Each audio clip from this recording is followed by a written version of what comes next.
Dan saudara, saatnya kita simak sejumlah cerita menarik dari berbagai daerah di penjuru tanah air dalam Cerita Nusantara.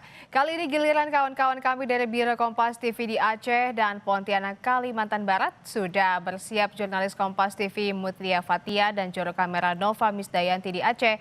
Dan juga ada Sucia Lucinda dan juru kamera Nasruddin di Pontianak, Kalimantan Barat. Pertama-tama kita akan ke Aceh terlebih dahulu. Selamat siang Mutia, silakan dengan laporan Anda.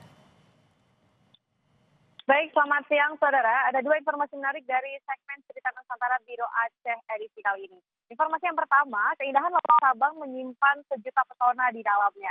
Ikan, terumbu karang, serta biota laut lainnya mampu menarik ribuan wisatawan setiap tahun. Namun ada sisi lain di balik keindahan Pulau Sabang yang dilupakan banyak orang, yaitu menjaga dan merawat kembali surga di ujung barat Indonesia. Di Desa Wisata Iboy, Kecamatan Sukamakmur, Sabang, merupakan salah satu lokasi wisata yang menjadi tujuan pengunjung selain ke kilometer 0 Indonesia. Potensi terumbu karang menjadi incaran wisatawan untuk diving dan snorkeling. Pelaku wisata pun mampu menopang hidup melalui sektor pariwisata. Seperti Nadia Tirta, tak hanya meraup rupiah dari sektor wisata, Nadia rela mengeluarkan uang pribadi untuk menjaga terumbu karang di kawasan tersebut yang terancam punah. Dengan metode spiderweb, Nadia bersama teman-temannya merehabilitasi karang yang rusak, menghidupkan kembali ekosistem laut, dan mengembalikan harapan bagi nelayan serta masa depan ekowisata Sabang. Prosesnya tidak sederhana. Mereka merangkai besi menjadi modul berbentuk jaring laba-laba, melapisinya dengan resin anti karat, lalu menaburi pasir laut agar bibit karang dapat menempel dan tumbuh. Jadi pada transplantasi ini kita menggunakan metode web spider, itu jaring laba-laba, di mana media yang dipakai yang digunakan adalah dari rangka besi. Kita menggunakan besi R10 agar kokoh, kemudian kita las menyerupai rangka laba-laba, jaring laba-laba. Hal senada juga disampaikan Fakhrul Azhar, pemandu wisata di kawasan tersebut yang saat ini juga mengikuti jejak Nadia dalam melakukan penyelamatan terumbu karang. Harapannya besar, ia ingin anaknya kelak dapat menikmati keindahan surga bawah laut pulau ini dengan ribuan biota di dalamnya.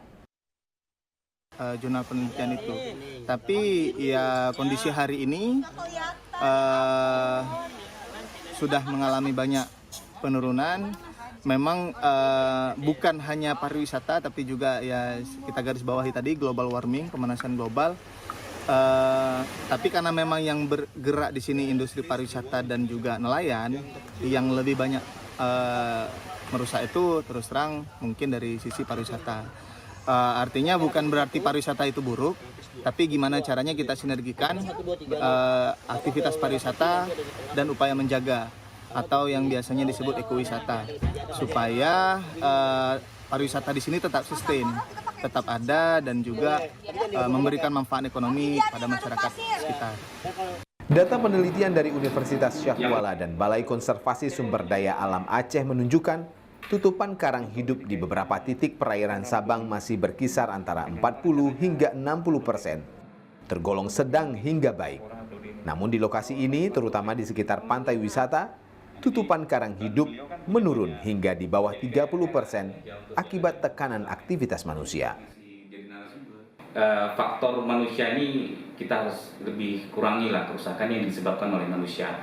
Tapi kalau yang alam tadi juga ada, yang paling masif kerusakan dari alam itu yang tadi perubahan iklim, pemanasan global. Jadi kalau itu kayaknya agak susah kita cegah secara lokal ya. Cegahnya harus secara global. Jadi misalkan penyebab pemanasan global itu kan polusi ya misalnya kan, terus juga efek rumah kaca gitu kan. Nah itu kan nggak bisa cuma orang Banda Aceh aja atau orang Sabang aja, itu kan harus seluruh dunia. Nah, jadi kalau itu kita bisa mengurangi itu, karang ini bisa bertahan, bisa hidup lebih lama lah. Wisata bahari menjadi salah satu sektor pariwisata yang paling dikenal di Pulau Sabang. Kekayaan alam hingga bawah lautnya mampu membawa nama kilometer 0 Indonesia ke pelosok negeri hingga mancanegara. Sok-sok seperti Nadia dan teman-temannya menjadi objek penting bagi masa depan surga di ujung barat Indonesia. Syahril, Kompas TV, Banda Aceh.